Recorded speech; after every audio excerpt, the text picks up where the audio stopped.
네, RPM 63쪽에 434번 문제입니다. 조금 복잡한 문제인데 일단은 그냥 이 문제를 무조건 판별식에 판별식으로 풀어라 이렇게 외워버리면 납득하기도 좀 어렵고 또 금방 또 방법을 까먹을 수 있으니까 과정을 한번 좀 살펴볼게요. 자, 만약에 어떤 2차 방정식이요. 두 근으로 알파와 베타를 갖는다라고 하면 우리는 그 2차 방정식의 모양을 x-알파 그리고 x-베타는 0이다. 이렇게 생각할 수 있습니다. 그쵸? 두 근이 알파 베타면 이렇게 인수분해 됐으니까 이런 근이 나왔어 라고 생각할 수 있죠.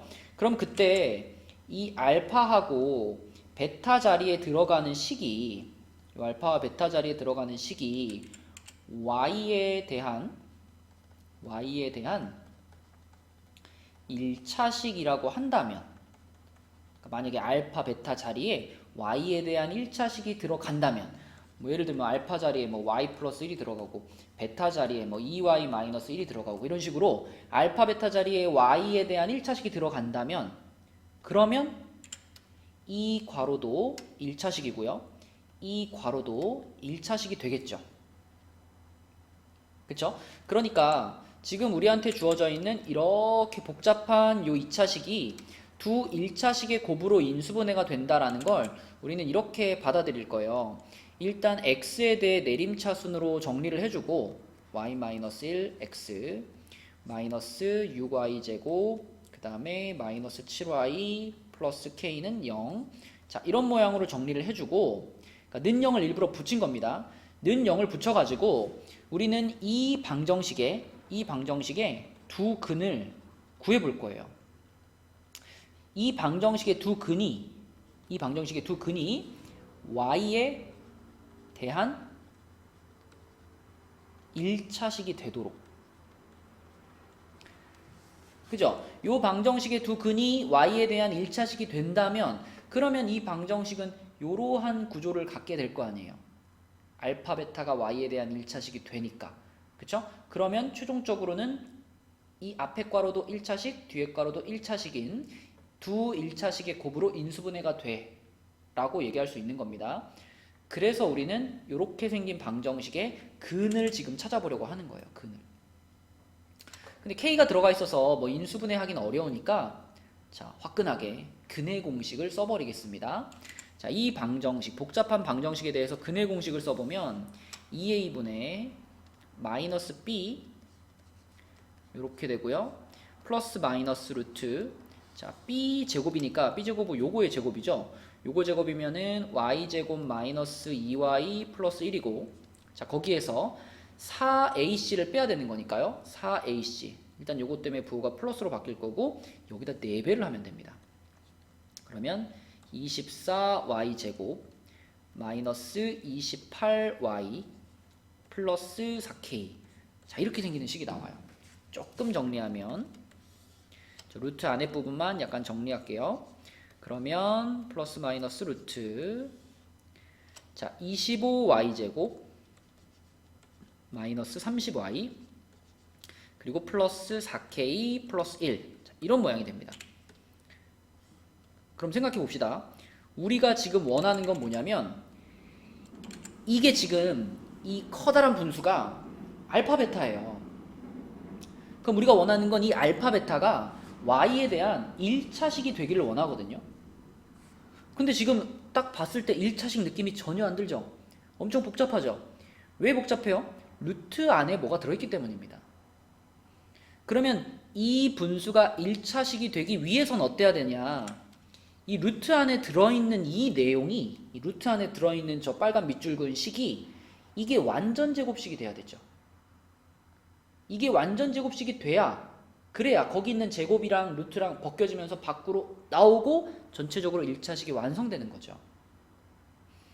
그래서 우리는 이 밑줄 그은 식이 이 부분이 완전 제곱식이 되게 만들고 싶고, 자, 완전 제곱식 하면은 뭐 중근 떠오르고요. 중근 하면은 판별식이 0이다 떠오르죠. 그쵸? 그래서 우리는 이 부분에 대한 판별식이 0이다 라는 걸로 문제를 푸는 겁니다. 잘 생각해보면 이 밑줄 그은 부분 자체도 이 방정식의 판별식 부분이잖아요. 그죠? 근해 공식에서 루트 안에 들어가 있는 부분이니까 이 방정식의 판별식, 그 판별식이 완전 제곱식이 돼야 되니까 다시 그 판별식의 판별식을 쓰면 0이 나와야 되는 그런 상황인 겁니다. 네, 무슨 말인지 모르겠으면 잘 복기를 좀 해보세요. 그래서 결론은 자, 이 부분의 판별식을 쓸 건데요. 자, 이 부분의 판별식 쓰려고 보니까 짝수 공식 가능하죠? 짝수 공식 써주면 자, 15제곱이니까 225인가요? 225 마이너스 25 괄호 4k 플러스 1 요게 0이 돼야 되겠고 그러면 넘기고 25로 나눌까요? 그러면 9가 4k 플러스 1과 같아야 되는 상황이니까 k 값은 2가 되겠습니다. 그래서 원리를 설명한 거고요. 이제 이 과정을 충분히 이해했다면 그 다음번 문제를 풀 때는 자 요런 식을 요렇게 정리한 다음에 이 녀석의 판별식을 찾고요. 다시 그 판별식의 판별식을 찾는 겁니다. 그래서 그 판별식의 판별식이 0이다 라고 놓고 풀면 답을 얻을 수 있는 그런 패턴의 문제가 되겠습니다. 자, 435번 문제입니다. 이 유형에 대한 설명은 방금 위의 문제에서 충분히 했으니까 요거는 바로 풀이로 들어갈게요. 일단 주어진 2차식을 x에 대한 내림차순으로 써보면 2x제곱 마이너스 괄호 3y 플러스 3도 묶을까요? 3도 묶는 게 좋겠네요. 마이너스 3으로 묶으면은 y 플러스 1x죠. 이렇게 될 거고 그 다음에 플러스 ay 제곱 그 다음에 플러스 y 플러스 1 자, 이렇게 인수분해가 되고 정리가 되고요. 자, 요놈의 판별식 일단 필요하죠. 요놈의 판별식을 써보면 짝수 공식 안 되니까요. 9 괄호 y 플러스 1의 제곱 요게 b제곱이죠. 마이너스 4ac니까 얘랑 만나면 8이 붙겠죠. 그래서 8을 요놈한테 이렇게 곱해준 자 요것이 지금 판별식입니다. 정리하면은 9y제곱 더하기 18y 플러스 9 마이너스 8ay제곱 마이너스 8y 마이너스 8이죠. 그럼 9 마이너스 8ay제곱이고요. 그 다음에 플러스 10y 그리고 플러스 1. 자, 요게 판별식인데 이 문제의 풀이 요령은 판별식이 0이다 이렇게 하는 거니까 우리는 다시 한번 요 식의 판별식을 다시 한번 뽑아야 되는 거죠. 그쵸? 자, 그래서 요 녀석의 판별식 똑같이 D라고 하기 그러니까 D 프라임이라고 하겠습니다. 자, 그럼 요 녀석의 판별식은 요거는 짝수 공식이 되네요. 그쵸? 짝수 공식 써주면은 25 마이너스 9 마이너스 8a 네, 요렇게 될 거고 그것이 0이다 이렇게 풀어야 되니까 16 플러스 8a가 0이네요. 그쵸? 16 플러스 8a가 0이고 그러면 a 값은 마이너스 2가 되겠네요. 왜 이렇게 푸느냐에 대한 설명은 위의 문제에서 했으니까 혹시 과정이 궁금하면 434번 풀이 과정을 보시기 바랍니다. 자, 436번 문제입니다. 뭐 잘못 보고 푼 과정을 가지고 거꾸로 다시 ABC를 찾아가는 문제인데요. 자, 이 문제는 이렇게 시작을 해볼게요. 자, 우리가 이렇게 생긴 2차 방정식에서 소라는 x의 개수를 잘못 보고 풀었다고 했죠. x의 개수. 그러니까 요거를 지금 잘못 보고 풀었어요. 그러면 C는 제대로 본 거거든요. C는 제대로 본 겁니다. 그렇다면 우리는 무슨 얘기를 할 수 있냐면 두 근 마이너스 3하고 4를 가지고 더한 것과 곱한 것을 이용하잖아. 우리가 보통 근각계수의 관계에서 두 근의 합과 두 근의 곱을 이용하잖아요. 그럼 지금 이 문제에서는 두 근의 합이 마이너스 a분의 b고 두 근의 곱이 a분의 c다라고 말할 수 있는데 b 값은 지금 잘못 봤다 그랬잖아요. 그렇죠? b 값은 잘못 봤으니까 이거는 믿을 수가 없는 식이에요. 이거는 믿을 수가 없는 식인데 자, c 값은 제대로 봤죠. a 값과 c 값은 제대로 본 거니까 이 밑에 거는 믿을 수가 있는 식입니다. 그래서 여기서 얻어지는 결론은 이쪽이 마이너스 12니까 c가 마이너스 12a하고 같다. 요런 거를 하나 건지시면 됩니다. 그 다음에 두 번째 식도 자, 두 번째 식은 민혁이라는 친구는 상수항을 잘못 보고 풀어가지고 요렇게 두 근을 얻었대요. 그럼 이것도 써볼까요? 자, 이렇게 두 근이면 두 근의 합이 마이너스 4죠. 이게 요 2차 방정식의 두 근의 합이니까 마이너스 a분의 b고요. 자, 두 근의 곱이 4 마이너스 5니까 마이너스 1이겠네요. 이것이 두 근의 곱 a분의 c입니다. 그런데 민혁이라는 친구는 상수항을 잘못 봤으니까 c를 잘못 본 거란 말이에요. c를 잘못 봤으면 이거는 믿을 수 없잖아요. c가 들어가 있는 요거는 믿을 수 없고 얘는 그럼 믿을 수 있네요. 그쵸? 얘는 믿을 수 있고요. 부호를 이렇게 바꿔주면은 자, 여기서 우리는 b가 4a하고 같다라는 것을 얻을 수 있어요. 그러니까 이 두 가지 조건은 잘못 본 것과 관계없이 맞는 관계가 되는 거죠. 그쵸? 제대로 된 믿을 수 있는 관계다. 그러면 우리가 찾고 있는 방정식이 지금 ax제곱 플러스 bx 플러스 c는 0인데 그런데 b가 4a하고 같고요. c는 마이너스 12a하고 같으니까 자, 이 방정식을 ax제곱 마이너스 플러스 4ax 마이너스 12a라고 볼 수 있지 않을까요? 그쵸? 그리고 문제에서 2차 방정식이라고 못을 박았기 때문에 a는 절대 0이 아닙니다. 따라서 우리는 얘를 a로 나누어도 되죠. 그래서 a로 나눠보시면 이렇게 생긴 방정식이 나오고요. 그럼 요거는 6, 2의 풀마니까 x값은 마이너스 6 또는 2가 되겠습니다. 얘가 답이네요. 네, 437번 문제입니다. 자, 437번은 근의 공식을 이렇게 잘못 적용했대요. 그러니까 뭐 어디가 잘못됐나 보면 여기 지금 4가 빠져 있죠. 그쵸? 이거 짝수 공식도 아닌데 여기 4가 빠져 있어요. 그럼 이렇게 잘못 적용해 가지고 풀어서 잘못된 근을 얻었는데 그러면 그 근을 이용해서 원래 ABC를 찾아봐라 라는 거니까 자, 우리는 그럼 이렇게 한번 생각해 볼게요. 이 잘못된 공식을 가지고 근과 개수의 관계를 한번 구해 볼게요. 자, 두 근이 지금 한 근은 2a분의 마이너스 b 플러스 루트 b제곱 마이너스 ac 한 근은 이렇게 생긴 거고 다른 한 근은 얘랑 똑같이 생겼는데 중간에 부호만 마이너스인 자, 요렇게 지금 두 근이 있는 거죠. 그럼 우리가 이 두 근의 합을 한번 구해 볼까요? 합을 구해 보면 그러니까 얘랑 얘를 더하자는 얘기입니다. 더하면은 루트 사라지고요. 2a분의 마이너스 2b가 되니까 마이너스 a분의 b가 되네요. 이건 우리가 알고 있는 근과 개수의 관계 공식과 맞아떨어지죠. 그쵸? 여기까지 문제가 없어요. 자, 근데 곱을 한번 구해볼까요? 곱.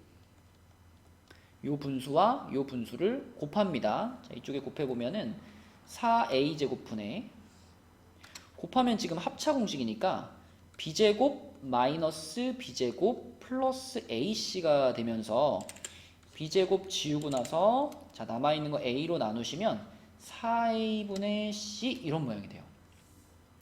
우리가 알고 있는 두 근의 곱과는 다르죠. 그쵸? 잘못된 근의 공식을 풀어서 나온 근이니까 그러면 얘네한테 맞는 근과 개수의 관계를 찾아낸 겁니다.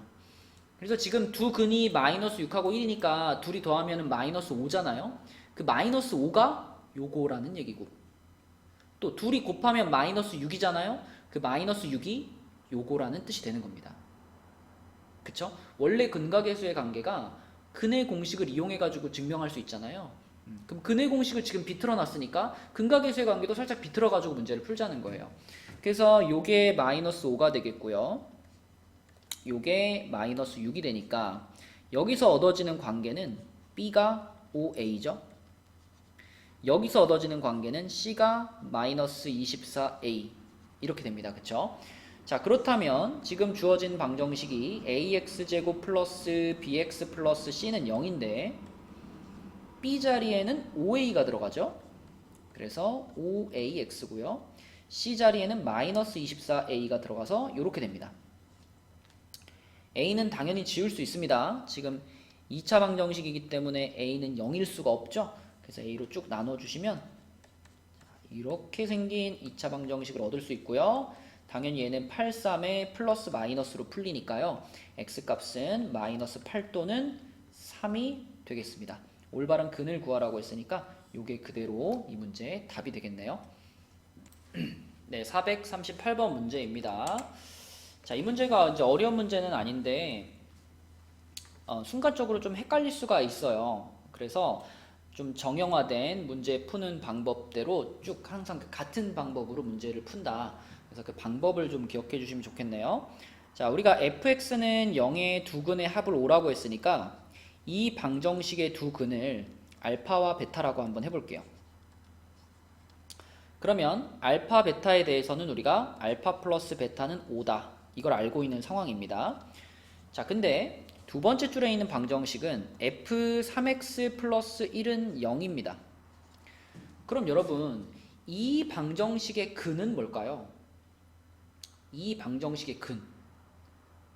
여기서 헷갈려요. 이 방정식의 근을 찾는 데 있어서 막 x자리에다 그럼 알파를 넣으란 얘기인가? 헷갈리죠, 그쵸? 자, 그런데 이 방정식의 한 근, 자, 알파만 기준으로 볼게요. 이 방정식의 근이 알파라는 것은 이 x자리에다가 알파를 집어넣었을 때 이게 성립이 된다는 얘기잖아요. 그러니까 f 알파는 0이다가 만족이 되는 상황입니다. 그렇다면 자, 이 식이 성립되기 위해서는 이 부분이 3x 플러스 1이라는 부분이 얘가 알파가 돼야 되겠죠. 얘가 알파가 되게 하는 x 값이 바로 이 방정식의 근입니다. 그러니까 3x 플러스 1이 알파다, 이걸 만족하는 이 x 값을 찾아야 이게 이 방정식의 근이 되는 거예요. 그럼 정리하면 어떻게 될까요? 1 넘기고 3으로 나누니까 x 값은 3분의 알파 마이너스 1 이렇게 되겠죠. 그리고 이 모든 과정은 알파가 아니고 베타로 바꿔서도 똑같이 할 수 있기 때문에 또 하나의 근은 3분의 베타 마이너스 1, 요렇게 두 개가 근이 되겠습니다. 네, 그래서 해법은 요 부분이 알파일 때를 생각하는 거예요. 요 부분이 알파일 때 그때의 x값이 뭐냐, 그죠? 그렇게 푸는 겁니다. 그럼 요거 둘의 합을 구하라는 거니까 여기서의 두 근의 합은 3분의 알파 플러스 베타의 마이너스 2고요. 알파 플러스 베타가 5라는 거 알고 있으니까요. 여기다 5 집어넣으시면 답은 1이 되겠습니다. 자, 439번 문제입니다. 위의 문제와 똑같은 방식으로 풀어볼게요. fx는 0의 두 근이 알파와 베타죠. 우리는 알파 곱하기 베타가 16이라는 사실을 알고 있고요. 우리가 찾고 싶은 방정식은 f4x는 0이에요. 그러면 자, 알파라는 근은 여기다 집어넣어서 f 알파는 0이다가 만족되게 하는 값이잖아요. 그러므로 이 부분이 알파가 되게 하는 그 x 값이 요 방정식의 근이다. 그죠? 요 부분이 알파가 되게 하는 x값. 자, 그러므로 4x가 알파가 돼야 하니까 x는 4분의 알파인 거고요. 자, 똑같은 과정을 베타에 대해서도 할 수 있으니까 4분의 베타가 나머지 한 근이 되는 겁니다. 그럼 우리는 이 두 근의 곱이 뭐냐? 곱은 16분의 알파 베타 이렇게 되겠죠. 근데 알파 베타가 16이었으니까 16 집어넣으면 1이 답이 되겠습니다. 1번이겠네요. 네, 440번 문제입니다. 자, 이 친구도 이렇게 써볼게요. fx는 0의 두 근이 알파와 베타고요. 우리는 알파 플러스 베타가 3이고 그 다음에 알파 곱하기 베타가 마이너스 4라는 사실을 알고 있습니다. 근데 우리가 풀고 싶은 방정식은 이렇게 생긴 방정식이에요. 그러면 이 방정식의 해라는 것은 무엇이냐면 이 부분을 알파가 되게 만드는 x값이 해라고 했죠. 그쵸? 자, 그래서 2x 플러스 5가 알파가 되게 하는 x값을 찾는 거니까 자, x는 5 넘기고 2로 나누면 2분의 알파 마이너스 5가 되겠네요. 이렇게. 그럼 이 모든 과정은 베타에 대해서도 똑같이 할 수 있으니까 2분의 베타 마이너스 5가 나머지 한 근이 되겠죠. 그럼 우리는 이 두 개의 근의 곱을 구하면 끝나는 거죠. 자, 그래서 두 근의 곱은 얘네들이 곱하는 거니까요. 4분의 알파 베타 마이너스 5로 묶고 알파 플러스 베타 플러스 25 이렇게 될 거고, 우리가 알고 있는 값들을 집어넣어주면 마이너스 4에 3, 5, 15, 그 다음에 플러스 25 이렇게 되겠네요. 그럼 얼마인가요? 6이 되나요? 6? 그쵸? 4분의 6이니까 2분의 3. 네, 요게 440번 문제 답이 되겠습니다. 요 라인에 있는 세 문제 모두 똑같은 방식으로 풀었으니까요. 다른 문제들의 풀이를 참고하는 것도 좋겠네요.